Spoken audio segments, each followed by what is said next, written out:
은혜 받으실 하나님의 말씀은 갈라디아서 2장 20절 말씀입니다. 갈라디아서 2장 20절, 우리 함께 봉독해 올리겠습니다. 20절입니다. 시작. 내가 그리스도와 함께 십자가에 못 박혔나니 그런즉 이제는 내가 사는 것이 아니요 오직 내 안에 그리스도께서 사는 것이라. 이제 내가 육체 가운데에 사는 것은 나를 사랑하사 나를 위하여 자기 자신을 버리신 하나님의 아들을 믿는 믿음 안에서 사는 것이라. 아멘. 우리 앞뒤 사람에게 인사합니다. 나의 기쁨이여 면류관인 당신을 사랑하고 축복합니다.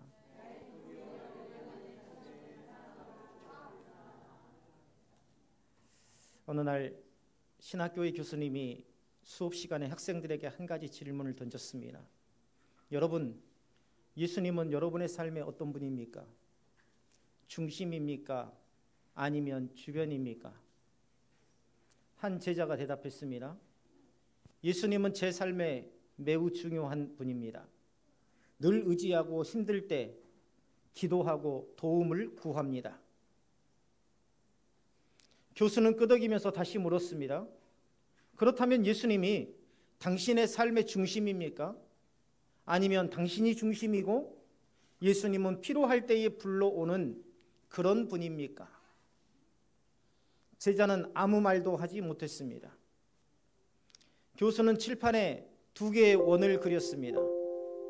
그리고 하나는 자기 중심의 삶이고 하나는 그리스도 중심의 삶이었습니다. 첫 번째 원의 중심에는 큰 글로 나라는 글자가 써져 있었고 그 주변에는 직장, 가정, 교회, 그리고 예수님이 작게 쓰여 있었습니다. 두 번째 원의 중심에는 예수님이 쓰여 있었고 그 주변에 가정, 직장, 교회, 그리고 나라는 글자가 배치되어 있었습니다. 교수님은 말했습니다. 그리스도와 함께 사는 삶은 예수님을 단순한 조력자가 아니라 삶의 중심으로 모시는 삶입니다. 예수님이 내 인생의 도움이 아니라 주인이 되시는 것입니다. 많은 사람들이 예수님을 믿는다는 것을 세상에서 할 수 있는 여러 가지 선택 중에 하나로 여깁니다. 세상에서 할 수 있는 여러 가지 생활 중에 종교 생활, 그리고 여러 가지 선택할 수 있는 종교 중에서도 기독교, 그리고 기독교 중에서도 장로교, 장로교 중에서도 이곳 강진에 있는 강남교회, 더 나아가서 나는 강남교회에서 드려지는 예배도 선택할 수 있습니다. 물론 작은 교회에서 제한된 예배보다 더 큰 교회에서 다양한 선택을 할 수 있는 예배가 있다면 더욱더 좋을 것입니다. 오전과 오후 예배만이 아니라 오전 7시부터 시작된 일부 예배부터 2부, 3부, 4부, 5부 이렇게 드려지는 예배 시간을 선택한다는 것은 내 시간을 훨씬 더 효율적으로 쓸 수 있기 때문입니다. 중대형 교회에서 사역할 때에 심심치 않게 들려오는 대화들이 있었습니다.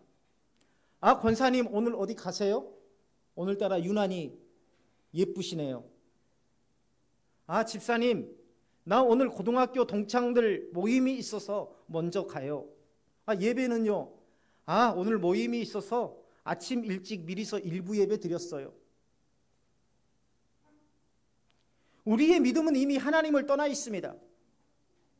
갖가지 종교적 언어를 사용하고 성경을 인용하고 기도하며 찬송하지만 이 모든 것들이 나를 중심으로 이루어지는 것들이어야 받아들이고 용납할 수 있는 세대가 되었더라는 것이죠. 앞서 신학교의 한 교수가 이야기했던 것처럼 내 자신이 삶의 중심이고 하나님, 교회, 예배 이런 모든 것들은 세상을 살아가는 데 필요한 결혼이나 직장이나 친구나 이러한 것들과 같이 내가 선택할 수 있는 것들 중에 하나일 뿐이더라는 것입니다. 그러한 내 중심의 믿음 생활이 이루어지면 우리는 은혜롭다라고 말합니다. 내 욕구가 충족되고 내 목적이 이루어지고 내가 흡족할 만큼 감정 상태가 되면 우리는 은혜롭다라고 이야기합니다. 내 중심의 믿음 생활이 이루어지지 않으면 우리는 힘들고 어렵다라고 말하고 믿음을 하나님의 짐으로 여깁니다. 믿음 자체를 하나의 짐으로 여기는 거죠. 짐이란 내가 지고 있다가 힘들면 언제든지 벗어버릴 수 있는 것, 그런 것 아니겠습니까? 우리에게 믿음이란 늘 그런 것일 가능성이 높았습니다. 한번 내 자신을 되돌아보시기를 바랍니다. 우리 주변에도 얼마든지 볼 수 있죠? 정치적인 입장에 따라서, 사회적 지위와 대인 관계에 따라서 언제든지 개종이라는 이름으로 갈아탈 수 있는 것이 바로 믿음이고, 때로는 믿음 자체를 던져버리고 자유롭게 살려는 선택을 할 때도 있습니다. 죽음은 사람들에게 가장 무서운 것이죠. 왜냐하면 근본적으로 인류가 해결하지 못하는 것이 죽음이기 때문입니다. 건강하고 아무런 문제가 없는 평화로운 일상의 지속 상태에서 우리는 죽음이라는 것을 무겁게 받아들이지 않고 생각할 필요도 없습니다. 어쩌면 떠올리고 싶지도 않은 것입니다. 그러나 점점 나이가 들고 혹은 병이 깊어감에 따라 생각할 필요가 없었던 죽음은 나와 상관없는 것이 아니라 현실이 됩니다. 어제 직분자 리더십 학교에서 강남무 목사님이 시골 교회에 많은 대부분의 80대 이상의 노인들이 있다라고 말씀하시면서 늘 기회가 될 때마다 죽음에 대해서 이야기한다라고 말씀했듯이 이제 그분들에게는 그것이 단순히 생각하기 싫은 것이 아니라 생각할 필요도 없는 것이 아니라 현실이 되었다는 증거죠. 죽음이 두려운 이유가 뭘까요? 죽음에 이르기까지의 고통 때문일까요? 저는 목회자로서 많은 분들의 죽음의 과정을 보면서 사람들에게서 삶에 대한 애착을 항상 보아왔습니다. 그 엄청난 고통을 당하면서도 죽지 않으려는 삶에 대한 애착은 다른 사람들이 상상할 수 없을 만큼 크다는 것을 저는 깨달았어요. 그 엄청난 고통 속에서도 내가 버틸 수 있는 것, 그것은 내가 살아야 되겠다는 그러한 삶에 대한 애착이더라는 것입니다. 어쩌면 그것은 하나님의 섭리가 아닌가라는 생각이 들었습니다. 내 삶을 내 스스로 함부로 결정하지 않도록 하기 위한, 그래서 세상의 그 어떤 고통보다도 삶에 대한 애착이 더욱 크도록 만드신 것이 아닐까, 그런 생각이 들었어요. 죽음이 두려운 이유는 그 과정 속에서 겪게 될 고통 때문이 아닙니다. 왜냐하면 근본적으로 우리 안에는 삶에 대한 애착이라는 본성이 있어요. 그 본성은 우리가 상상할 수 없을 만큼 강합니다. 그래서 그 어떤 고통도 이기게 하더라. 그래서 죽음이 두려운 이유는 그 고통 때문이 아니에요. 육체의 죽음이 가져다주는 나라는 존재의 사멸이 두려운 겁니다. 내가 이 세상에 없다는 것은 내 일생 동안에 단 한 번도 겪어보지 못한 현실이기 때문이죠. 모든 것을 내 중심으로 인식하면서 살아왔는데 내가 없어진다는 그 현실을 받아들일 수가 없는 겁니다. 그것이 고통보다도 더 큰 두려움을 가져다 주는 것이죠. 많은 분들이 죽음의 과정 속에서 겪게 되는 고통을 두려워할 것이라고 생각하지만 그렇지 않아요. 극심한 고통 속에서도 삶에 대한 애착은 결코 버려지지 않는 것이 인간의 본성이기 때문입니다. 그 삶에 대한 애착을 비판하는 게 아니에요. 부정적으로 이야기하는 것도 아닙니다. 앞서 이야기했지만 저는 그러한 본성을 주신 것이 하나님의 선물이라고 생각합니다. 너의 삶은 귀하단다. 너의 삶은 결코 쉽게 버려서는 안 될 가장 소중한 선물이란다. 그러한 삶에 대한 애착이 극심한 고통 속에서도 포기하지 않고 살아가고자 하는 마지막 끈이 되기도 하더라는 것입니다. 그럼에도 불구하고 사람들은 죽음의 과정을 두려워합니다. 하지만 성경은 진정으로 사람들이 두려워해야 될 것은 그것이 아니라 영원한 고통, 영원히 떨쳐버릴 수 없고 지속될 사망의 고통이라고 말씀하고 있습니다. 마태복음 10장 28절의 말씀이죠. 몸은 죽여도 영혼은 능히 죽이지 못하는 자들을 두려워하지 말고 오직 몸과 영혼을 능히 지옥에 멸하실 수 있는 이를 두려워하라. 몸은 죽여도 라는 것은 뭡니까? 말씀은 육체가 이제 그 연한을 다해서 호흡이 끊어지는 과정을 의미합니다. 사람이 두려워해야 될 것은 그것이 아니라 영원한 지옥에서 받을 고통을 두려워해야 한다라고 말씀하고 있는 것입니다. 죽음이라는 과정은 그 누구도 경험이 축적될 수 없는 생소하고 낯선 현실의 직면입니다. 경험될 수 없는, 누구나 다 겪은 과정이지만 그 누구도 먼저 경험할 수 없는, 피드백을 받을 수 없는, 죽음 이후에 관한 어떤 정보도 얻을 수 없는 것이 바로 이 땅에서의 삶이라고 할 수 있습니다. 그런데 성경은 우리가 이미 죽은 자라고 말씀하십니다. 매우 단정적이죠. 사도 바울은 골로새서 3장 3절에서 이는 너희가 죽었고 너희 생명이 그리스도와 함께 하나님 안에 감추어졌음이라, 이렇게 증거하고 있습니다. 너희가 죽었다는 것은요, 원어적으로 볼 때 과거 완료형이에요. 이미 완전히 죽은 자라는 것입니다. 가능성이 없는 자라는 것입니다. 살아날 그런 가능성이 전혀 없는 존재였다라는 것이죠. 그리고 뭐라고 말씀하십니까? 너희 생명이 그리스도와 함께 하나님 안에서 감추어졌음이라. 너희는 이미 죽었지만 동시에 예수 그리스도의 구속으로 새 생명을 받아 살아가는 자가 되었는데 그 생명에 관한 한 하나님 안에 감추어졌다는 것이죠. 도대체 이 말씀의 의미가 뭘까요? 먼저 사도 바울이 말한 이 생명, 예수 그리스도로 인해서 얻은 이 생명, 하나님으로부터 주어진 이 새 생명, 즉 이전에 내가 가지고 있던, 이전에 내 육체를 유지하던 그 생명이 아니라는 것이죠. 완전히 다른 생명, 예수 그리스도께서, 하나님께서 예수 그리스도를 통해 주신 새 생명이라는 것입니다. 즉 예수님께 기증받은 생명이죠. 그런데 이 생명이 하나님 안에서 감추어졌다는 게 무슨 말일까요? 두 가지 의미가 있습니다. 첫째는 아무도 이 생명이 이전의 생명이 아니라 하나님께서 주신 생명이라는 사실을 체감하지 못한다는 것입니다.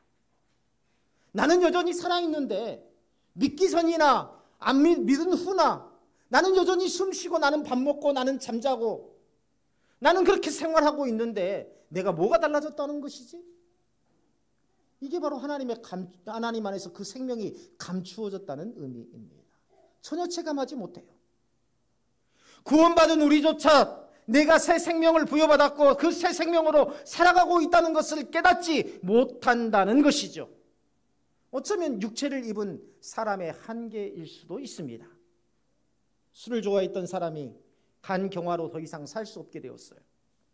병원에서 당신은 이제 간 이식밖에는 방법이 없습니다. 진단받게 되었습니다. 그러나 큰딸이 간을 이식해 주었어요. 기적적으로 거부 반응이 없이 회복되었습니다. 아버지는 눈물을 흘리면서 아내와 딸에게 말합니다. 내가 다시는 술을 마시지 않겠어. 그런데 시간이 지나자 내가 사랑하는 딸의 간을 이식받았다는 사실은 과거의 지식으로만 남았지 체감되지 않는 것입니다. 왜요? 나는 여전히 살아있고 여전히 밥 먹고 여전히 나는 움직이고 여전히 친구들을 만나고 그렇게 이전과 똑같이 생활하고 있기 때문이죠. 그래서 또다시 술을 입에 대기 시작합니다. 그리고 다시 간경화 진단을 받습니다. 이제 둘째 딸이 간 이식을 해줍니다. 또 기적적으로 거부 반응이 없이 수술이 잘 되었어요. 그는 또다시 눈물을 흘리며 누이춥니다. 내가 다시는 술을 마시지 않겠노라. 그런데 시간이 지나자 다시 간 이식을 받았다는 사실을 잊어버리고 술을 입에 대기 시작합니다. 실제로요, 간 이식을 2번이나 받고도 술을 끊지 못한 채 간경화로 고통받는 사례는 의료계에서 정말 빈번하게 발생하고 있는 안타까운 현실이라고 합니다. 특히 간 이식 이후에도 음주를 지속하는 경우, 이 환자들의 경우에 이식받은 간의 기능이 빠르게 악화되어서 재이식이 필요하거나 생명을 위협받는 지경에까지 이른다고 합니다. 이러한 사례들이 뭡니까? 개인의 건강 문제를 넘어서 가족의 희생과 사랑을 헛되이 하는 결과를 초래합니다. 다시 말하면 내가 인식하지 못할지라도 내가 예수 그리스도로 인해서 새 생명을 부여받았음에도 불구하고 예전과 같이 사는 것은 내게 생명을 주신 예수 그리스도의 그 십자가의 희생을 헛되게 만드는 어리석은 일이더라는 것입니다. 우리는 간이 아니라 예수 그리스도께서 다시 살리셨습니다. 자신의 생명을 주심으로 다시 살리신 것입니다. 이것을 잊지 않기 위해서 매일매일 말씀 앞에 서야 하는 것입니다. 둘째는 하나님께서 주신 생명이 다시는 사망이 해하지 못하도록 그리스도 안에서 안전하게 보호받고 있다는 거예요. 늘 말씀을 드리죠. 장로교 신학은 우리가 받은 구원이 완전하고 어떤 어둠의 세력에게도 빼앗기지 아니할 완전한 구원이다. 어떤 자에게 그러한 은혜가 있다는 겁니까? 그리스도와 함께, 즉 그리스도와 연합되어 있는 자에게 그러한 은혜가 있다는 겁니다. 뭔가 구원을 얻어서 내 안에서 예수 그리스도로 인한 새 생명이 들어왔다면 내가 느끼고 내게 없었던 힘이 생기고, 그래야 되지 않습니까? 내가 구원을 받았다면 내게 이전에 없었던 힘이 생기고 내게 없었던 질병이 싹 사라지고 일종의 초능력 같은 것이 생긴다면 좋겠지만, 그것은 하나님 안에 감추어졌던 생명, 내 스스로 체감할 수 없는, 그러나 분명한 것은 그 어떤 사망에 해도 빼앗지 못할 영원한 생명이라는 것입니다. 우리가 이러한 생명을 가지고 있다는 것은 다시는 죽음을 두려워하지 않아도 된다는 것입니다. 즉 내 존재가 영원히 사멸할 것을 두려워하지 않아도 된다는 것입니다. 여전히 저희 어머니 아버지가 천국에서 나를 만날 것을 소망하며 계신다는 것, 이보다 더 큰 위로가 어디에 있겠습니까? 예수님께서 마가복음 12장 27절에서 하나님은 죽은 자의 하나님이 아니라 산 자의 하나님이시라 말씀하셨어요. 우리 할머니의 하나님, 우리 아버지의 하나님, 우리 어머니의 하나님, 내 딸의 하나님, 내 아들의 하나님, 그 하나님은 이미 죽은 자의 하나님이 아니라 여전히 하나님의 예정과 목적 가운데에 살아계신 산 자의 하나님이시더라는 것입니다. 영원히 빼앗기지 않을 생명으로 하나님의 나라에서 존재감 있는 삶을 살게 될 것이라는 것을 말씀하고 있는 것입니다. 존재감이 있다는 건 뭡니까? 내 스스로 내 존재를 자각할 수 있다는 거예요. 우리는 그러한 존재로 하나님의 나라에서 영원히 살게 될 것이다. 그래서 복음은 단순히 우리의 영혼을 구원하는 하나의 선언이 아니라 우리의 존재 전체를 새롭게 하는 하나님의 능력이 되는 것입니다. 복음을 믿는다는 것은요, 내가 죄에서 대해서는 죽은 자요 예수 그리스도로 인하여서 산 자가 되었다는 거예요. 죽은 자의 습관, 죽은 자의 방법을 따라가서는 안 된다는 것입니다. 바울이 오늘 성경에서 고백한 것처럼 내가 그리스도와 함께 십자가에 못 박혔다라는 것은 이전에 죄인이었던 내가 완전히 죽었고 예수 그리스도의 십자가 희생을 통해서 새로운 생명을 얻은 자가 되었다라는 말씀입니다. 이제 사도 바울이 새 생명을 받은 자의 정체성에 대해서 가르쳐주고 있죠. 뭐라고 말하고 있습니까? 오늘 성경 보세요. 그런즉 이제 내가 산 것은 내가 사는 것이 아니요. 그런즉 이제는 내가 사는 것이 아니요 오직 내 안에 계신 그리스도께서 사는 것이라. 우리말로 번역하면은요, 여기서 그런즉이라고 나오죠. 그런즉. 우리말로 번역하면 이 단어는 그런즉이 아니라 헬라어 원어를 보잖아요. 그러면 이제는 더 이상 아니다라는 뜻입니다. 이제는 더 이상 아니야. 강한 부정, 확실한 부정입니다. 과거와 현재의 단절된 의미로 쓰였어요. 이제 너는 더 이상 너가 아니야. 이제 너는 더 이상 옛날의 너가 아니야.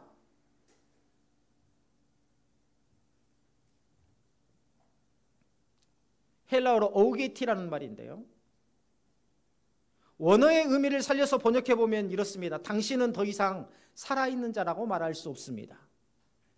하지만 당신이 살아있는 것은 예수 그리스도의 생명이 당신 안에 있기 때문에 가능한 것입니다.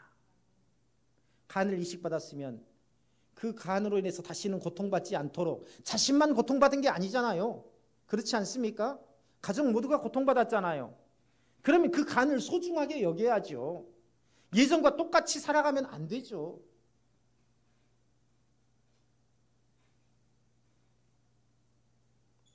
서두에서 이야기했듯이 더 이상 내 중심의 삶이 되어서는 안 된다는 것입니다. 구원받았으면 이제 더 이상 내 중심으로 살면 안 된다는 거예요.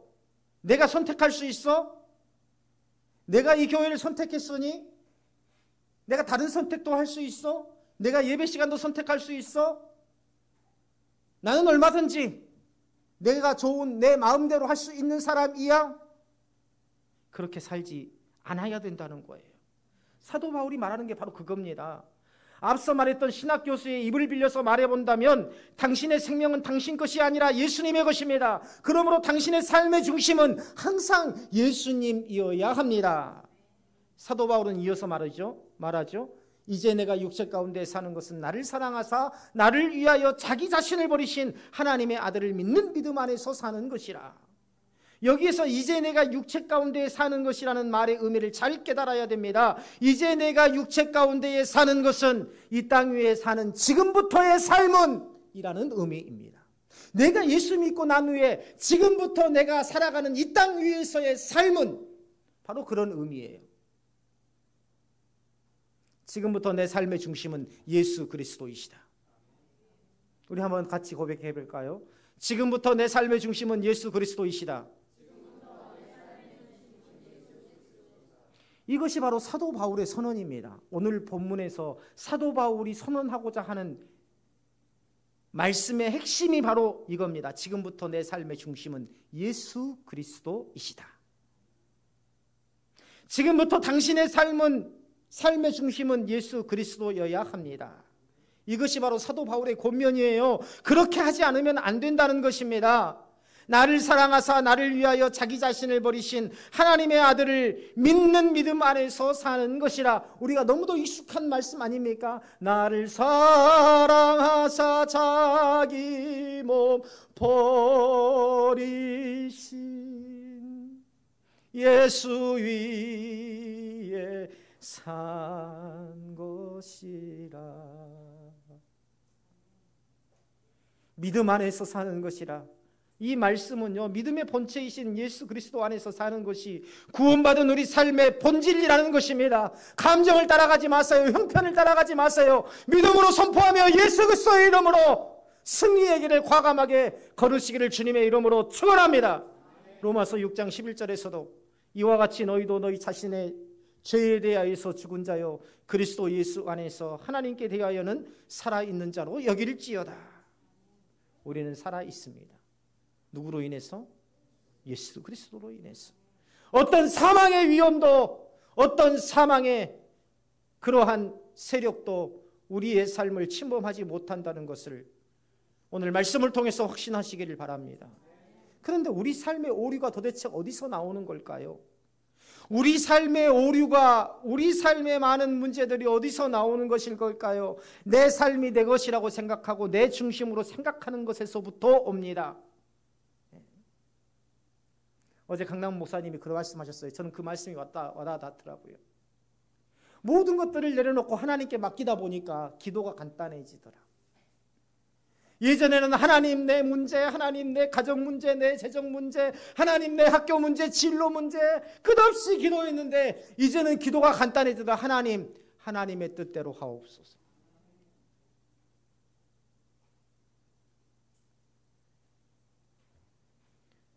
내가 계획할지라도 그 일을 행하시는 분은 하나님이시기 때문에. 기독교 신앙은 도덕이나 윤리가 아닙니다. 도덕과 윤리를 초월합니다. 초월한다는 것은 도덕과 윤리는 기독교와 상관없다는 게 아니에요. 믿음의 초보라는 것입니다. 삶의 초보라는 거예요. 그 초보에 머물지 말고 믿음의 길로 나아가도록 한 것입니다. 믿음을 갖는다는 것은 이 땅 위에서의 어떤 삶을 살 것이냐의 문제를 초월해서 영원히 죽느냐 영원히 사느냐의 문제입니다. 간절한 마음을 가져야 돼요. 영원히 죽느냐 영원히 사느냐의 이 간절함. 내가 누군가를 전도할 때도 그러한 간절한 마음을 가지고 살아야 돼요. 이 땅 위에서 우리가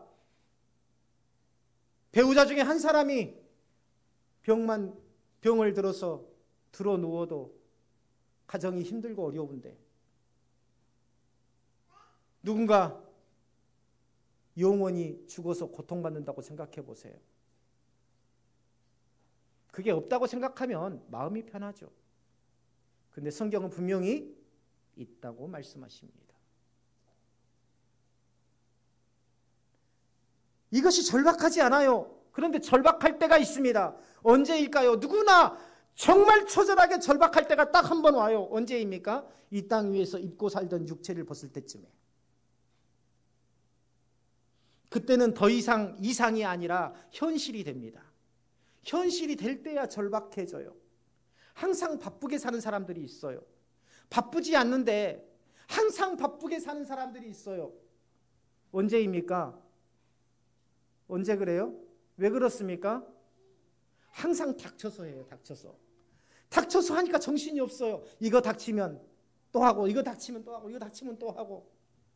계획을 해놓고 하나하나 미리서 준비해 나오면 느긋하게 할 수가 있는데 항상 닥치면 그때 합니다. 그러니까는 정신이 없는 거예요. 현실이 될 때야 절박해지면 안 돼요. 다행히 내 지각으로 늦게라도 예수 그리스도를 주로 고백하고 영접할 수 있는 의지적 힘이 존재한다면 감사한 일이지만 죽음에 이르는 고통의 때에도 내가 아직도 희미한 의식과 의지가 있어서 예수 그리스도를 내가 영접하고 믿고 받아들인다면 참으로 감사한 일이지만 그럴 기회마저 잃어버린다면 정말 슬픈 일이 아니겠습니까? 수많은 분들이 세상을 떠나가는 것을 보며 느낀 점이 있어요. 죽음의 과정은 옷을 벗는 일과 비슷하다. 제가 깨달은 겁니다. 죽음의 과정은 옷을 벗는 일과 비슷하다. 제가 얼마 전까지만 해도 84kg였어요. 불과 한 달 전에 이제 다이어트를 해서 72kg가 되었습니다. 가장 체감하는 것이 뭐냐면 옷을 입고 벗는 것이 쉬워졌다는 거예요. 어느 날 하나님께서 감동을 주세요. 봐라, 이 세상을 떠나기 전까지 끊임없이 믿음 안에서 다이어트를 해야 한단다. 저는 잘 몰라요. 저는 항상 아침 저녁으로 거울을 보거든요. 그래서 제가 84kg였을 때나 72kg였을 때나 제 모습은 별로 달라진 게 없다고 느껴집니다. 근데 옷을 입고 벗는 것이 훨씬 쉬워졌어요. 미리서 내려놓을 것은 내려놓으라는 거예요. 세상에서 내가 소유하려고 했던 욕심과 이기심, 이러한 것들이 내 영적 비만을 가져오고 그것이 육체를 벗어내는 이 땅에서의 마지막 과정을 매우 힘들고 길게 할 수 있다는 겁니다. 우리의 삶을 역전시킬 믿음의 용사가 되기를 결단합시다. 그저 그런 믿음, 수많은 선택 중에 하나인 믿음, 내 삶의 주변의 것들 중에 하나인 믿음이 아니라 내 삶의 중심이 예수 그리스도를 믿는 믿음의 본질인 삶, 그 삶을 하나님께서 원하십니다. 수많은 교회 중에, 강진에 있는 수많은 교회 중에 하나인 이 강남교회가 아니라 목사가 모든 것을 내려놓고 이 강남교회가 이 강진 지역에서 최초의 선교의 발상지인 이 지역, 이 강남교회 자리에서 다시 복음의 재부흥이 일어나도록 내 남은 목회의 인생을 바치겠다고 선언했지 않습니까?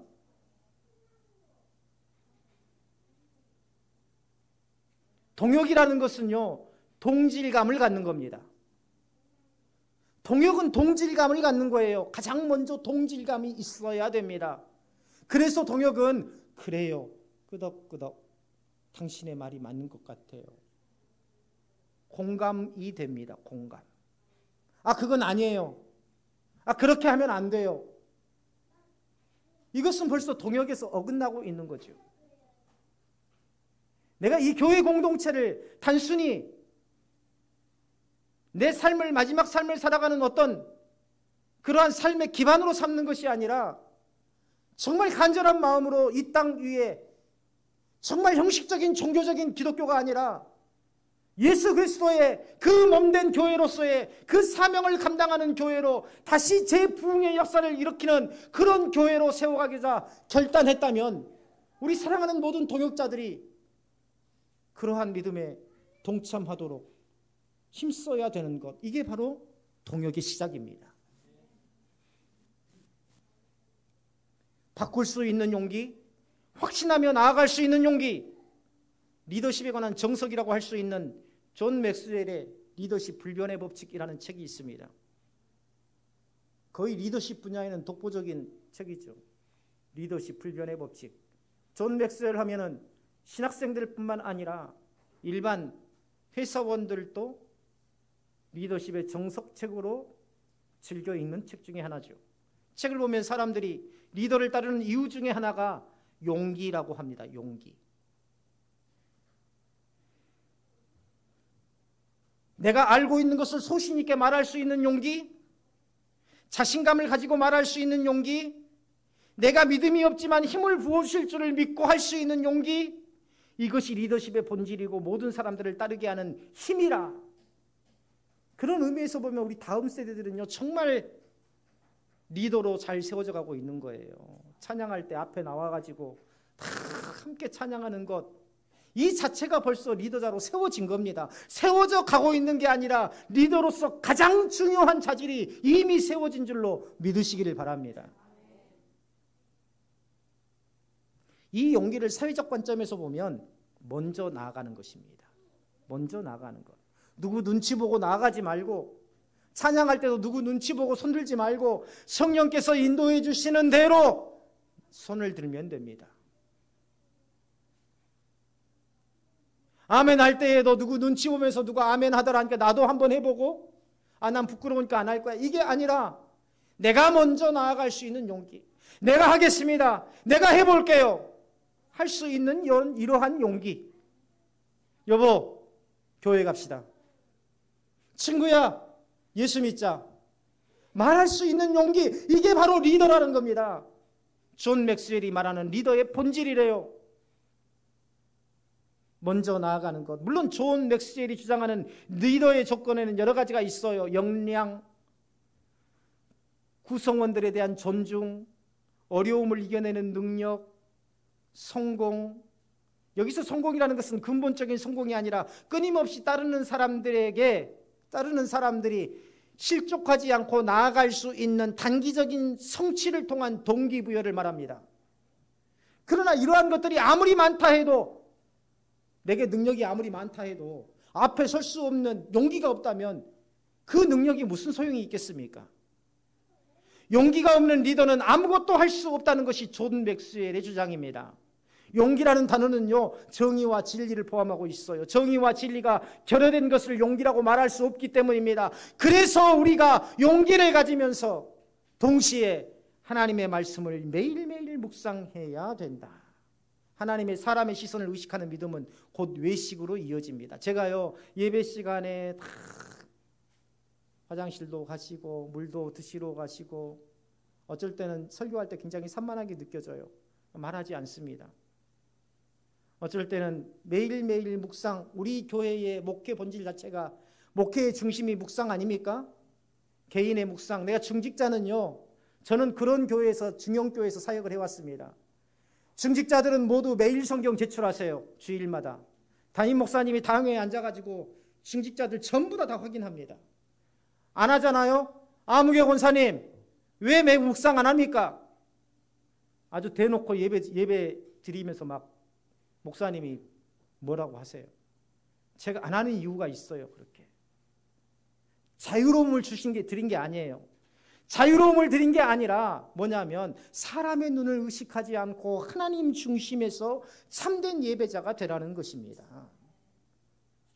사람의 눈에 의식하기 시작하면은요, 열심은 늘어나도 믿음은 떨어지게 되어 있어요. 사람을 시선을 의식하는 믿음은 외식으로 이어집니다. 사도 바울이 안디옥에서 베드로를 책망했던 시간이 그 대표적인 예죠. 베드로는 이방인들과 함께 식사하다가 할례자들이 오자 그 자리를 피합니다. 오늘 갈라디아서 2장 12절에 나와요. 할례자들이 오자 베드로가 그 자리를 피해요. 이방인들과 함께 식사하다가. 왜 그랬을까요? 이방인들은 무할례자잖아요. 그러니까 유대인들이 볼 때에는 저 할례 받은 유대인 베드로가 무할례자인 이방인들과 같이 식사를 하네? 라는 그런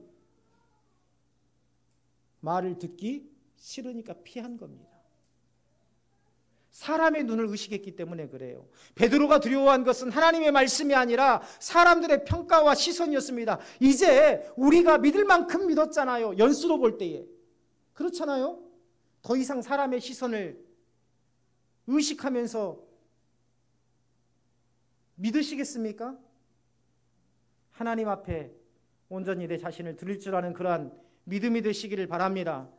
내가 전통과 체면을 의식하는 순간 성령의 감동과 진리를 깨닫는 능력이 사라진다는 것을 깨달아야 돼요. 오늘 우리에게도 이러한 베드로의 모습이 나타납니다. 공공의 자리에서 식사기도 하지 못하고 예수님 믿는다는 고백을 부끄러워하고 세상과 친구들의 기준에 맞추어서 복음의 가치를 타협하는 삶을 살고 있다면 우리는 동일한 외식의 죄를 범하고 있는 것입니다.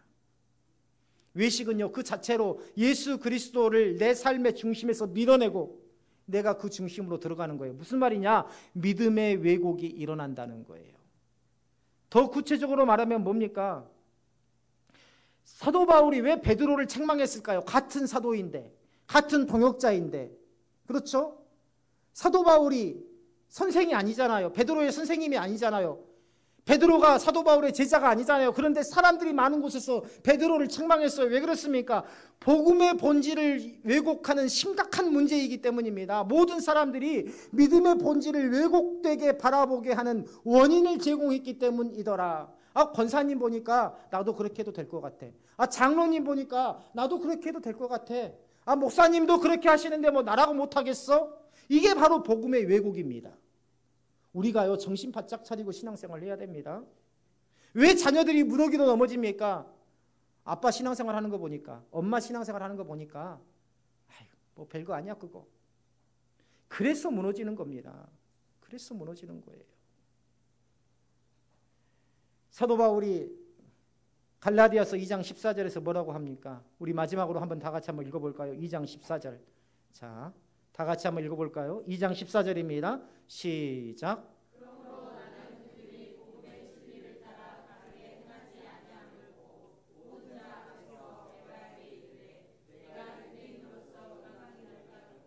유대인답게 살지 아니하면서 어찌하여 억지로 이방인을 유대인답게 살게 하려느냐 하였노라. 자, 쉬운 성경으로 읽어드릴게요. 베드로여, 당신은 유대인이면서도 유대인처럼 살지 않고 이방인처럼 살면서 어찌하여 이방인들에게 유대인처럼 살라고 합니까? 여기에 이름을 넣어보세요. 내 이름을. 아무개요.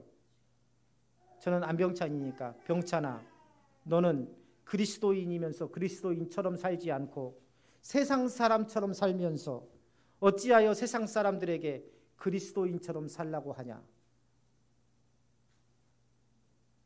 우리는 왜 사람들의 시선에 얽매이게 되는 걸까요?